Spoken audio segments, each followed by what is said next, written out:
Johnny Sandhya சீரியல்ல இப்போ ஒரு அருமையான எபிசோட் வந்திருக்குன்னே சொல்லலாம். விசி வந்து சரியா போறதில்ல. பார்க்குற நேரம் லைக் பண்ணிட்டு பார்த்தீங்கன்னா, எனக்கு கொஞ்சம் பேச வந்து மோட்டிவேட்டா இருக்கும். சீனு வந்து, "ஏன் நீ அந்த வேஷம் போடலன்னு?" சொல்லி மாயாவ கண்டா அப்படின்னான்னு திட்டிட்டு இருக்காங்க. "ஏய் என்னடா, எனக்கு இந்த கெட்டப் தான் இருந்துச்சு. அதனால தான் கதிருக்கு பக்கத்துல நின்னேன். இதில என்ன தப்பு இருக்கு? இதில என்ன தப்பு இருக்கா? நீ இது மாரிலாம் பண்ணதெல்லாம் ரொம்பவே வந்து அநியாயமா இருக்குன்னு" நம்ம சீனு வந்து சண்டை போட்டுட்டு இருக்காங்க. இத வந்து நம்ம ஜானகி வந்து பார்த்துடுறாங்க. "என்னப்பா 2 பேரும் வந்து சண்டை போட்டுட்டு இருக்கீங்க?" "அத்த, இவ செய்யறது எதுவுமே சரியில்ல" அப்படின்னு சொல்லி சீனு வந்து, "நான் இந்த வேஷம் தான் போட சொன்னேன். ஆனா, இவ இது மாரி ஒரு வேஷம் வந்து போட்டுட்டா. எனக்கு சுத்தமா வந்து பிடிக்கவே இல்ல. என் பக்கத்துல ஜோடியா நிப்பான்னு தான் நெனச்சேன். இத என்னால என்னைக்குமே ஏத்துக்க முடியாது" அப்படின்னு சொல்லும்போது, பேரதிர்ச்சி ஆயிட்டாங்க அந்த இடத்துல. "எனக்கு ரொம்பவே கஷ்டமா இருக்குப்பா சீனு. நீ சில பல முடிவெல்லாம் கேட்டனா, என்ன பண்ண போறேங்கிற மாரி தான்." ஜானகி வந்து மனசுல வந்து யோசிச்சிட்டே வந்து, அங்கேருந்து வந்து கடந்து போறாங்க. சின்ன விஷயத்தையே சீனுவால மாத்த முடியலையே. உனக்கும் சாருமதிக்கு தான் கல்யாணம் ஆக போகுதுன்னு தெரிஞ்சா, இத ஒத்துப்பாப்லையா? இல்ல ரகுராம் முடிவ திருப்பி மாத்திட்டு, இவன் பிரச்சனை பண்ணுவானா? புரியலங்கிற மாரி பேரதிர்ச்சியா, பாட்டமா இருக்கிற மாரி காட்டுறாங்க. ஒரு பக்கம் உச்சக்கட்ட கோவத்துல வந்து இருக்காங்க. நம்ப மணிவண்ணன் வந்து இருக்காங்க. ஏன்னா, ரகுராம் வந்து எந்த முடிவு எடுப்பாங்கன்னு அவங்களுக்கு வந்து சுத்தமா வந்து ஐடியாவே இல்ல. அதனால வந்து அவங்க பாட்டமா இருக்காங்க. சரி எல்லாருமே இப்படி இருந்தா என்ன? எல்லாரோட முடிவும் மாத்த வேண்டியது இருக்கு. அதுக்கு எல்லாரையும் இப்ப கொஞ்சம் சந்தோஷப்படுத்திருவோம். அதுக்கப்புறம் தான் நம்ம பேசுறதுக்கு கரெக்ட்டா இருக்குங்கிற மாரி மணிவண்ணன் வந்து யோசிச்சுட்டு, இப்போ ஒரு மியூசிக்கல் சேர் வந்து விளையாட போறோம். மியூசிக் வந்து போடுவோம். அப்படியே எல்லாரும் சுத்தி விளையாட வேண்டியது தான் அப்படின்னு சொன்னோனே, அதே மாரி வந்து சுத்துன்னு சுத்தி விளையாடுறாங்க. ஃபர்ஸ்ட் எடுத்தோனே பத்மா வந்து அவுட் ஆயிடுறாங்க. அப்படியே 2, 3 பேரா வந்து அவுட் ஆயிட்டே இருக்காங்க. சீனுவும் வந்து அவுட் ஆயிடுறாங்க. சாருமதி எல்லாரும் வந்து அவுட் ஆயிடுறாங்க. கடைசியா 3 பேர் மட்டும் தான் இருக்காங்க. நம்ப ரகுராம், ஜானகி அம்மா, மாயா. மாயா வந்து விட்டு குடுத்துடுறாங்க. நம்ம ஜானகி அம்மாவுக்கு. அவங்க 2 பேரும் வந்து விளையாண்டுகிட்டு இருக்காங்க. ரகுராம் வெர்சஸ் இப்ப ஜானகி அம்மாங்கிற மாரி போட்டி வந்து ஆரம்பிக்குது. அப்படியே சுத்திக்கிட்டே இருக்காங்க.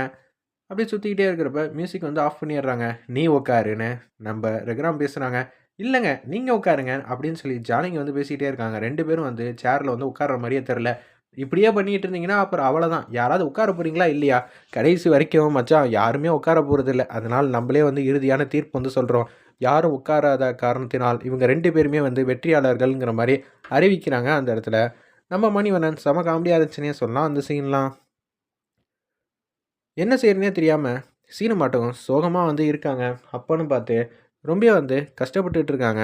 நம்ப சீனு இந்த முடிவ வந்து ஏத்துக்கவே முடியல. மாமா வந்து எந்த நேரத்தில என்ன முடிவு எடுக்க போறாங்கன்னு தெரிலங்கிற மாரி பேரதிர்ச்சியா வந்து யோசிச்சுட்டு, அப்படியே இங்கேயும் அங்கேயும் கடந்து போயிட்டே இருக்காங்க. அப்பன்னு பார்த்து, கதிர் வந்து பேசுறாங்க மாயா கிட்ட. இது எல்லாத்தையும் வந்து சீனு வந்து கேட்டுட்டே இருக்காங்க. "மாயா, எனக்கு தெரியும் ரகுராம் வந்து என்ன முடிவு எடுக்க போறாங்கன்னு. அதனால நான் இப்போ உன்ட்ட கேட்க போறேன். அதுக்கு உனக்கு சம்மதமா இருந்தா மட்டும் நீ பேசு. இல்லாட்டி எதுவும் பேச வேணாம்" அப்படின்னு சொன்னோனே, பேரதிர்ச்சியாகி நிக்கிறாங்க அந்த இடத்துல நம்ப கதிரு. ஏன்னா மாயா வந்து என்ன முடிவு எடுப்பான்னு தெரியலையே!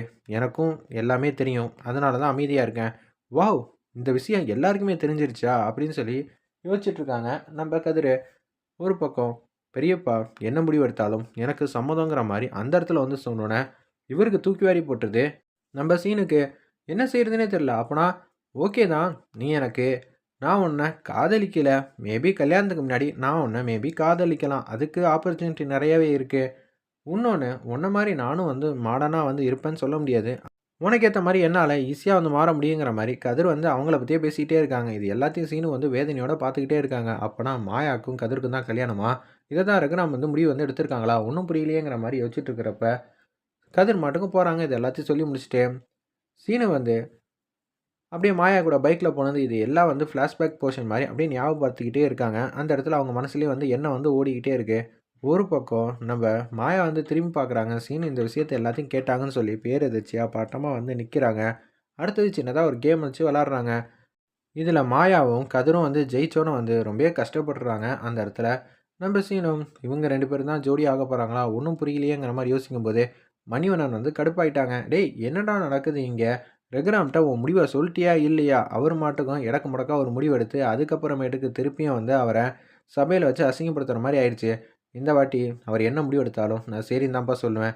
"டேய் உனக்கும் சாருமதிக்கு தான் கல்யாணம்னு சொன்னாருன்னா, நீ என்னடா பண்ணுவ? திருப்பி வாக்குறுதி குடுத்துட்டு மீறினான்னா எல்லாமே கஷ்டம்டா" அப்படின்னு சொல்லும்போது, "நீங்க சொன்னது எல்லாம் வாஸ்தவமான பேச்சு தான். ஆனா ரகுராம் வந்து என்ன முடிவு எடுக்கிறாரோ, அதுக்கேத்த மாரி நானும் மாறலான்னு முடிவு பண்ணிட்டேன்." "டேய் பிடிக்காத வாழ்க்கைய எப்புட்றா உன்னால ஏத்துக்க முடியும்? இதெல்லாம் செட் ஆகாதுடா" அப்படின்னு சொல்லும்போது, என்னப்பா பண்ணுறது, நம்ம நினச்சது எல்லா வகையிலையும் வந்து நடக்குமா என்ன? நான் மாயாவை லவ் பண்ணுறேன் இந்த நொடி வரைக்கும். ஆனால் என் மனசில் இருக்கிற வலியும் வேதனையும் யாருக்கும் எதுவும் புரியலை. ஏன்டா அப்படி பேசுகிற? மாயாவும் ஒத்துமையாக தானே இருக்கீங்க அப்படின்னு நம்ம மணி வந்து எவ்வளவோ வந்து பேசுகிறாங்க சீனுக்கிட்ட. இல்லைப்பா, மாயாக்கே இதில் விருப்பம் இல்லைன்னு தெரிஞ்சு போச்சு. எப்புட்றா சொல்கிற மாயாவுக்கு விருப்பம் இல்லைன்னு? ரகுராம் வந்து முடிவு ஆல்ரெடி எடுத்துட்டாங்க. கதிருக்கும் மாயாவுக்கும் தான் கல்யாணம்னு சொல்லிட்டாங்க. அதுக்கப்புறமேட்டுக்கு என்னால் எந்த முடிவும் எடுக்க முடியல. என்னடா சொல்கிற அப்படின்னு சொல்லும்போது அந்த இடத்துல மகாலிங்கம் வந்து வந்துடுறாங்க. வந்துட்டு, மன்னிச்சிருங்க சம்பந்தி, நீங்கள் என் பொண்ணுக்கு திருப்பியும் வந்து ஒரு சந்தர்ப்பம் கொடுக்குறீங்கன்னு நினச்சா சந்தோஷமாக இருக்குது உங்கள் வீட்டுக்கு வந்து வாழ வரத்துக்கு. அது வரைக்கும் எனக்கு ரொம்ப ஹாப்பியாக தான் இருக்குது. நீங்கள் என்ன முடிவு எடுத்தாலும் எனக்கு சந்தோஷம் தான். ஆனால் ஊரில் 4 பேர் 4 விதமாக பேசுகிறாங்க. சட்டுப்புட்டுன்னு ஒரு முடிவு எடுத்தீங்கன்னா ரொம்ப சந்தோஷங்கிற மாதிரி சொல்லும்போது, அப்பா காரியத்துக்கு எடுத்து விட்றாதீங்க. எனக்கும் சீனுக்கு தான் கல்யாணங்கிறது அவர் மனசில் வந்து ஓடிட்டு இருக்கு. நீங்கள் எதுவும் பேசிக்கிட்டு இருக்காதீங்க அப்படின்னு சொல்லும்போது, மாயா வந்து ஃபீல் பண்ணிக்கிட்டு இருக்காங்க. இன்னும் கொஞ்சம் நேரத்தில் வந்து சொல்ல போகிறாங்க. எனக்கும் கதிருக்கும் தான் கல்யாணம்னு. நம்ம தனம் வந்து கடுப்பாயி மாயா கிட்ட வந்து பேசுகிறாங்க. என்ன நினச்சிட்டு இருக்க? மாமா அங்கே கஷ்டப்பட்டுட்டு இருக்காப்புல. நீ எதுவுமே வந்து பேசாமல் இருந்தா என்ன? ரகுராம் கிட்ட இப்பயே நீ உன் முடிவை சொல்லுன்னு தனம் வந்து வம்படியாக வந்து சண்டை போடுறாங்க மாயா கிட்ட. அப்படியே ரகுராம் முன்னாடி வந்து நிப்பாட்டுறாங்க. நம்ம தனம் வந்து மாயாவை வெயிட் பண்ணி பார்ப்போம் எதுவும் பேசுவாங்க.